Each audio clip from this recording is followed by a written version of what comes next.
Okay, so I did okay. Yeah, you did all right, Harold. And Snobby. Hi guys, welcome back to XCOM Enemy Within. About the fast food. Still at the I like Popeyes. I like chicken. beginning parts of the game, so I'm very particular about chicken, especially fried chicken.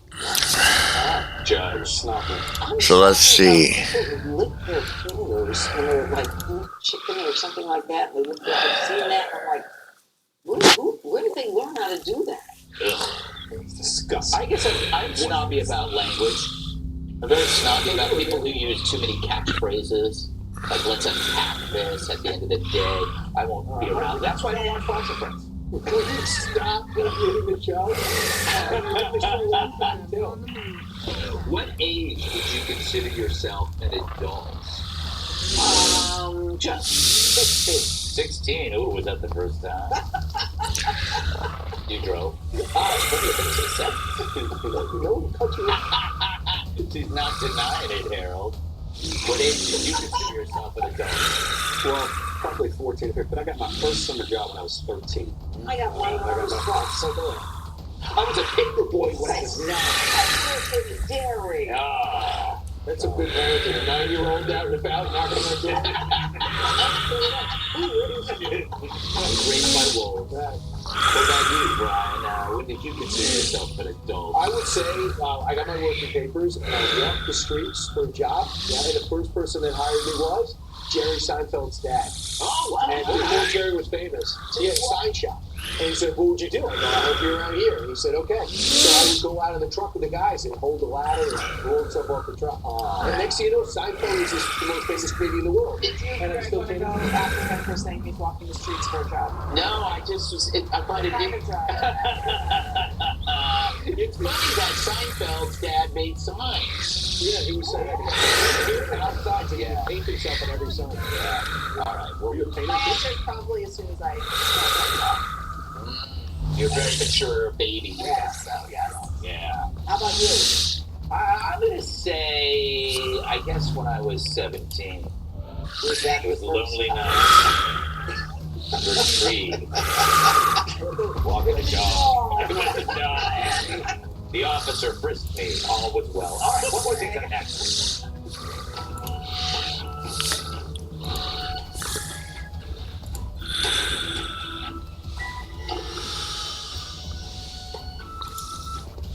It's Kubota Orange Days. Shop the year's biggest selection of Kubota equipment. And get 0% APR for 84 months or up to $3,300 off select compact tractors.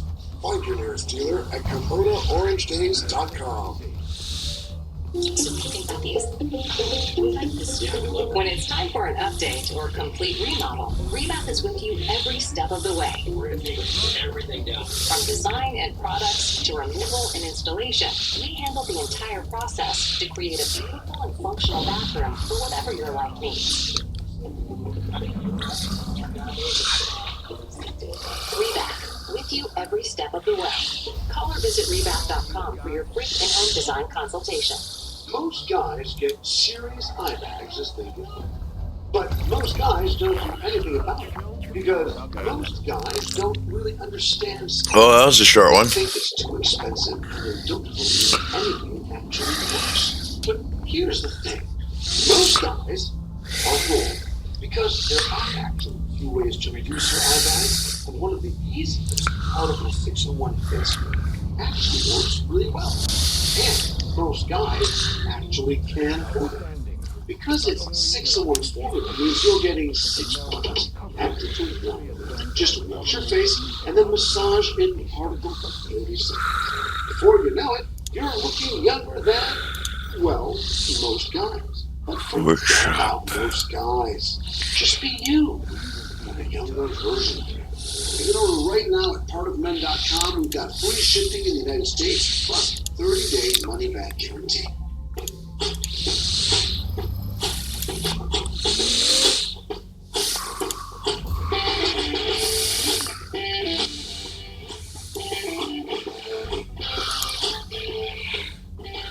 I'm Sasha, and today I'm going to share with you the secret to making the most of each and every day. And that secret is 5-hour rest. Well, there are a lot of days I feel like I need a nap halfway through my workday. You know, that mid-afternoon slump?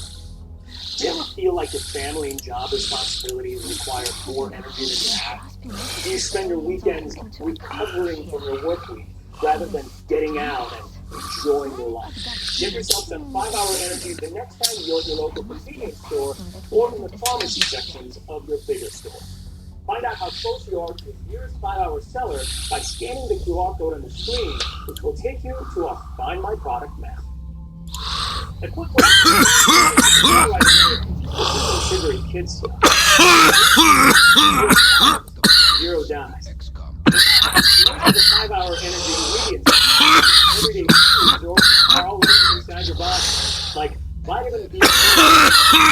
Over 100 crucial chemical reactions in our bodies.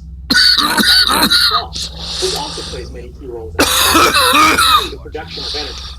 And don't forget or vitamin B3, which converts fats, proteins, and carbs into. You can easily find 5-hour energy at all good retailers near you anytime you need it. Check out the QR code on the screen. Scan it, and it will take you to a map where you can find 5-hour energy near you. Grab life with both hands and start living. Feeling alert, energized, and focused is really the key to success. Get in the game 100% mind and body. Try 5-hour energy today. Our current satellite update. Welcome to Fox Station, a place where we look to the future. This is Fox Station, where all of America's stories are told. Start streaming today.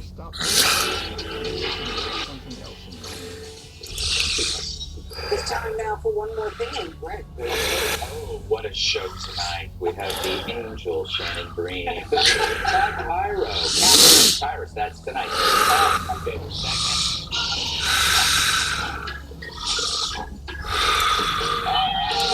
By the way, going to be a business show tonight. All right, so I'm going to play the audio. Let's play it, and then we'll go around the table. All right. Right. What do you think? What do you think?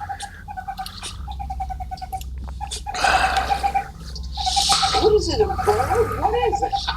This is, you played this game. Okay. Harold, you said a bird, but that's generic. You have to specify the bird, or she gets the whole If bird? you specify the bird, you could win $1,000. That is a, take your time, you got 20 to go. Yeah. That is a fish. It's a fish. That's a fish. It's a fish. That's brilliant. All right, so parakeet. Okay, not just one keet, but a parakeet. Otter or a beaver? You know what? You don't win, but let's show it is a cat from the Oakland Zoo. And that's a protective murmur that it's making. That's what he's standing on guard. Look at that. Isn't he adorable? Your cat. I've got the coordinates locked. All this mad knowledge will just enjoy a beautiful day on the beach in Eagles Run. When all of a sudden, whoosh, a hawk in the circling above swoops down and steals his sandwich mid-bite. Like he didn't even know what hit him. It was planned. They had it It filmed. was not. Yeah, of course it was. It's totally like they're ready for it. Who films some guy eating just sitting there? His girlfriend. All right. He doesn't have a girlfriend, Judge. He does. This mom captured this adorable moment when her daughter was reunited with her favorite pretzel vendor. Her school is right around the corner from here. She's 4 years old, so she's been there her entire life, only 2 years. And the pretzel cart got been off for a few days, and she saw him and ran right to him. The mom was concerned for a moment and realized where she was running. They're always good for a high five for her. And I love stories like this. Me too. All right, here we go. Special thanks to KLIF. They're going to start airing our shows tomorrow, starting on May 6th. On Monday, over in Dallas. Thanks so much, guys. Appreciate it. It's like your career's going off a cliff. Yeah. No, that's like KLIF, the legendary station. Okay, I guess I'm done. World War II veteran named Jack Bilton was a sophomore at Western Kentucky University. He was called to active duty. He went on to earn a bachelor's degree at the University of Maryland. They couldn't attend the graduation because he was deployed to Vietnam. But on Tuesday, the 100-year-old finally received a diploma and earned nearly 60 years ago. He said at the ceremony, dinner part of this was the best. He also served in the Korean War. So congratulations to him. All right, around the table. Do you want to lift in your 100? Hell yeah. Yeah, okay. All right. That's it for us. Have a great night. Argentina next. The threat there seems to be the most pressing. Local government officials have reported a coordinated alien attack in a densely populated neighborhood. They're counting on us to secure the area.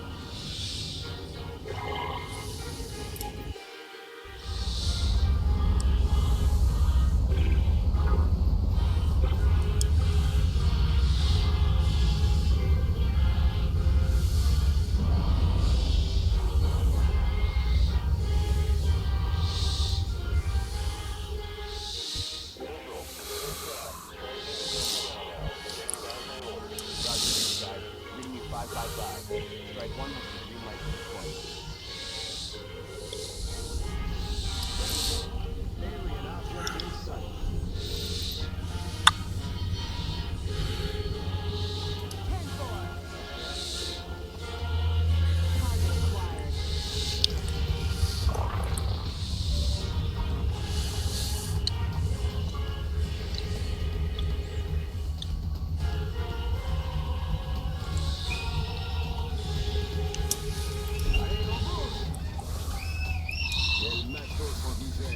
Good morning and welcome to Fox and Friends Weekend on this Saturday morning, May 4th, year of our Lord 2024, and you keep sending your photos in and we appreciate it. Good morning. Who's back?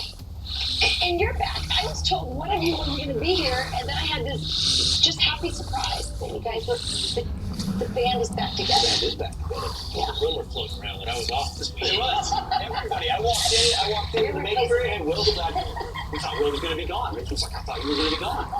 It's news to me. Did you take the day back? Did you give it no? Just wishful thinking on behalf of the staff. Would never do that. No, we're so happy to be back together, and You had a good trip? I had a wonderful trip. You want to tell Paul about it? No, I'm just kidding. No. We'll talk about it. We'll talk about it. But you have some takeaways that may be. You know, I don't do small talk. I know you don't. I know she doesn't. She doesn't. Well, I can't even say my vacation was nice without saying what vacation's blessed. We had like team after walking around row. And here's another example of the law of No, listen, I will say this. We get to the Coliseum and we're like, look on the ground, guys, that's the blood of the Christians. That's how it is in my house. Can't wait to go on another vacation with Mom. Well, we'll be sorting that out, not just for the next 4 hours, but probably the next couple of weeks here on Fox and Friends Week. But we begin this first hour with this. Today, 11 of former President Trump's New York trials now over. And his former aide got very emotional on the stand while calling out Michael Cohen.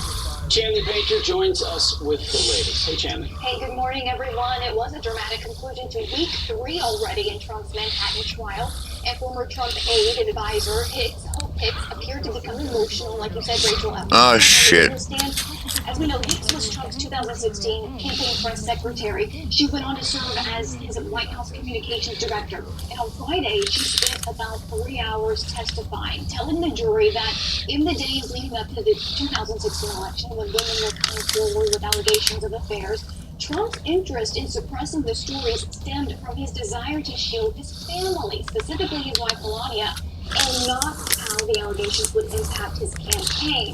The prosecutor questioned Hicks on the stand about meeting former American Media CEO David Pecker. Hicks said she did not recall participating in a meeting where Pecker promised to help the Trump campaign. Hicks also said Trump's former lawyer, Michael Cohen, injected himself into campaign activities when he was instructed only to focus on Trump's business credentials. Hicks claimed Cohen liked to call himself Mr. Fix-It, but that he only fixed things after breaking the first. Also, during week 3 of his trial, Trump paid $9,000 worth of fines after the judge ruled he violated the gag order multiple times. He was threatening jail time if he willfully violates it again. So outside the courtroom yesterday, Trump focused on politics. Watch. After years, the Democrats, the radical left, they've been after us for years, and they've destroyed people's lives. They've gone out hired lawyers, they've been with lawyers for years. They've sucked dry. And it's a shame. It's a shame what they've done to this country. And Trump's unprecedented trial, guys, resumes Monday morning, 9:30 a.m. A new prosecution witness on the stand. Hey, Jeff. appreciate it. It is amazing the prosecution keeps bringing witnesses that are supporting Trump. Shows you how weak their case really is. In this case, Hope Hicks didn't reveal anything that was damaging to the president. Simply was there when a lot of things happened. I think in many ways it humanized him. I mean, it was like, yeah, he was in trouble with Stormy Daniels and this affair, and his thoughts were about, I don't want to embarrass my family. I think a lot of people could relate to that. I don't want, that to happen. Also, we've all known people like that, those fixer type of people that they actually break things. They're the ones that mess it up, and then they come in and act like they're the saviors who fix it, but they broke it to begin with. And I think when she said that, and this jury knows Michael Cohen, I think it resonated, and apparently they all laughed and said, had a chuckle over that. Well, I don't think it just humanized Donald Trump. It actually, as you pointed out, it really blew a hole in the prosecution. And here's why.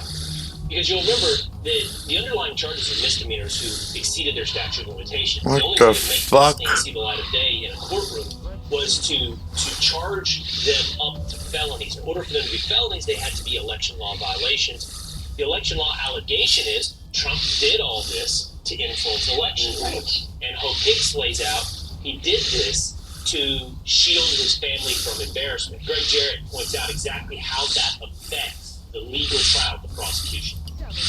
This was an epic miscalculation by prosecutors calling Hope Hicks. It backfired against them. Because you're right, she told the jury that Trump's motive for suppressing salacious stories like Stormy Daniels was to protect his wife, not the campaign. Well, that demolishes Alvin Bragg's central theory that Trump's intent was to help his election and therefore he violated campaign. Well, he didn't. And it also happens to corroborate the findings of the feds, who said that no crimes were committed or campaign finance laws broken. But it's actually worse than that, because Bragg claims in the indictment, which is all important, that Trump falsified business records. That's absurd. His lawyer negotiated the Stormy payments, which were illegal, and booked them as legal expenses because that's what they are. So even the basis for the criminal charges isn't true, which makes this a trial in search of an imaginary crime that exists nowhere in the law. I guess the question is that going to be enough? Greg Jarrett laid it out really well, but is the jury so biased that they won't see that? That is the operative question here. And, even Stormy Daniels' lawyer was willing, couldn't say it's a hush money payment. It's not a hush money payment. This was for consideration, which anybody in this, it was extortion. Yeah. That's the type of job that he did on behalf of other clients as well. So jurors start to get this picture, rich man, target of opportunity, he's in a pinch if we push him at this point. Okay, this doesn't have anything to do with that. It has to do that. Who knows? Maybe you put some money. I think in the end, it's really going to come down to the bias of two potential jurors versus their knowledge of the law. Because Greg points out very well that it is a crime, or it's an incident in search of a crime. And so there's two lawyers sitting on that jury, and they're the two that I'm talking about. Their potential bias of being someone probably on the left who lives in New York City outweigh their understanding of the law. Yeah. There's another crime here. The court artist, how did they manage to make Hope Hicks look ugly? Like, that was... Did you all see that? She's like, drop dead gorgeous. That's a crime. All right. We're going to move to a Fox News alert. More anti-Israel protests breaking out as demonstrators face off at the University of Chicago. And 100 protesters rallied at Georgia State University yesterday. Meanwhile, officials say the library at Portland State University is unusable after it was occupied by protesters. Madeline Rivera joins us now with the details. Hey, Madeline. Hey, good morning, guys. Since April 18, more than 2,200 people have been arrested or detained on at least 49 college campuses across 26 states. Tents are still up at the University of Chicago. On Friday, university police dressed in riot gear had to step in and separate pro-Palestinian supporters and counter-protesters. In Atlanta, protesters at Georgia State University had a tense but brief interaction with police who tried to hold back the group. Meantime, a library at Portland State University will remain closed for months after protesters took over the building. The university's president saying I took a tour of the Branford Price Miller Library, and it was difficult to see this important campus space rendered unusable. The library team is working to get remote services up and running, and we are also endeavoring to identify and equip alternative study spaces throughout campus. In New York City, police arrested 56 people at New York University and the new school. The NYPD believes the protesters are getting guidance from somebody. There's somebody behind this movement. The level of organization that we're seeing in both campus here and at Columbia. Leaflets on how to protest. Leaflets on how to make civil disobedience. Leaflets on how what to do when you get arrested. Leaflets on what to say to the police when they ask you. There is somebody funding this. There is somebody radicalizing our students. The Wall Street Journal reports activist groups like the National Students for Justice in Palestine trained students for months before the protests, though there isn't a centralized command overseeing the movement. Will, Pete, and Rachel. Thank you, Madeline. Quite a statement there from Taz Daughtry of the NYPD. Somebody is behind this. Someone is organizing it. It's leading to things like, check out this leaflet that was at the this was at UPenn. Yep. Let repression breed more resistance. We will not disavow any actions taken to escalate the struggle, including militant direct actions. Our notion of safety in the Imperial Court is built on centuries of corpses, and this liberal framing of safetyism prevents us from escalating and winning, which is our duty to Palestine and us all. We keep us safe by escalating. Don't hesitate to take more risk. Wow, what an instruction to leave behind the liberal language of safetyism and move into the ideology of escalation. And they're actually also giving them instructions on how to break into buildings. Look at this. The guide also says, use the straightener end of the crowbar. Because, these kids don't know how to, they don't have these tools. Use the straighter end of the crowbar to pry through windows and doors, such as in the hand-over-hand method. Use the slightly angled part as your foot pushing it against the window frame or the door jamb. So these are kids who never did chores. Obviously, look at them. And so they have to give them really clear guide on how to do this. I'm not going to, I think we got to dig into exactly who and what organizations are funding. What I would say, this is they're trying to tear apart America. And we ought to know, the FBI ought to be on this. Well, Will and I are going to be on the case later in the show. And we're going to go off the wall behind who is behind the protest. Does it rhyme with Koros? It could rhyme with Koros. It could rhyme with Rockefeller. There's a few things. We're going to go off the wall 840. Who's behind the anti-Israel protests on campus? There's no doubt that it is paid outside agitators with militants who, and this isn't even rules for radical stuff. The rules for radical stuff was be patient, use their leverage against them, do things that people enjoy. This is outright militancy. Do you know why it's escalated to that level? Please. So at the University of Chicago, guess who showed up to give aid, support, comfort, little speech? I know. Bill Ayers. And, Bill Ayers would have been like part of that rules for radicals, but now Bill Ayers doesn't have to worry about being secretive and getting on the inside and, putting people like Barack Obama in place as he did and Sean Hannity tried to expose back in 2010. Now, all his boomer friends, all his radical boomer friends, now they just get to support terrorists. They're at the DOJ. They're in the FBI. His buddies are in charge, so he can be a domestic terrorist professor at the University of Chicago has no problem allying and counseling and mentoring the next generation. He can do it right out in the open. The mask is off. I caught on that word safetyism as well because I write about that. Yeah, Mel adds a whole bunch of stuff to the game. Inside our military. So yes, a lot of these are wimpy guys, but they're also like men in search of a purpose or women in search of a purpose, and they don't have one. And so this militancy gives them an identity, and somehow it's terrorist.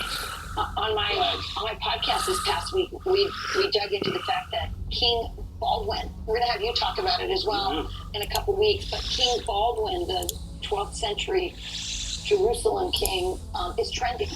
There is no question that this generation he was a teenage king, by the way. these men are searching for something, and sadly, they've logged onto this. Well, we have seen some men who know that they stand for the United States of America, largely at Southern universities, Yes. but not exclusively. And there is hope out there, as we see a lot of frat guys, a lot of American-loving kids still willing to speak out about their love. Who knew that frat guys were going to save America? Love it. All right, turning now to your headlines, beginning with the Fox weather alert. Flash flood risks are continuing today in Texas after excessive rain prompted several areas to evacuate. Rivers there are rising to levels not seen since Hurricane Harvey moved through the area. Some areas saw up to 7 inches of rain within 24 hours. Meanwhile, a tornado was spotted in west central Texas yesterday. No damage was immediately reported. A Democrat Texas Congressman Henry Cuellar and his wife indicted on bribery and other charges after the Justice Department investigated their ties to 2 foreign countries. The two were accused of accepting nearly $600,000 in bribes, including from a bank in Mexico. They deny any wrongdoing. And we have plenty of UFL action today, including the St. Louis Battlehawks taking on the Houston Roughnecks. The Battlehawks are looking to take the top spot in the XFL division, while the Roughnecks are looking for their second win of the season. Coverage starts at 3 p.m. today, only on Fox, and those are your headlines. Oh, so they have an XFL division and a USFL division? Right. Got it. Yep. And that was a good boy. I went to bed last night. You did not. Who ended up winning that Mavericks game? I had 2 games last night that threatened my sleep. I got to the halftime of the Mavericks game. You did? I did, because I I went to bed played. before tip-off. It tipped off at 9:30.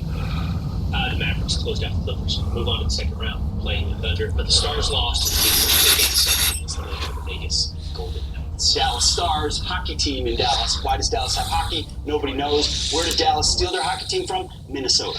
Okay, where we actually like and play hockey. And it was stolen by Dallas. I'll never let you forget that. Do people go to the hockey game? Oh, They yeah. love it? Super popular. Really? Very passionate. It'll be rocking inside. It's true. In Nashville, they love hockey. You can't find In the Duffy house, they like hockey too. from Wisconsin. So I get it. Well, take a look at this. An LA restaurant says it's going to start selling meat. It admitted that veganism, which was their push for a while at this restaurant, isn't saving the planet. So the restaurant was a vegan restaurant, right? And they're just saying no more, no more. Well, because the owner ended up buying. This is what's happening to a lot of people. She ended up buying a farm, and she started to see, well, if you have a farm, death is kind of part of having a farm. You know that very well with animals. It happens, and so she started to see that. She also started to see the benefits of meat itself, of regenerative farming, and she's like, and she said she went through a process too. People are angry at her, but she went through a process of sort of mourning her vegan, ideas having to die. Here she is, Molly. Let's save this. She's the chef of the Sage Regenerative Kitchen, and here's what she has to say about it. We'll see you guys next time, all right? Peace out. From an all plant-based menu to a high-quality protein from only the highest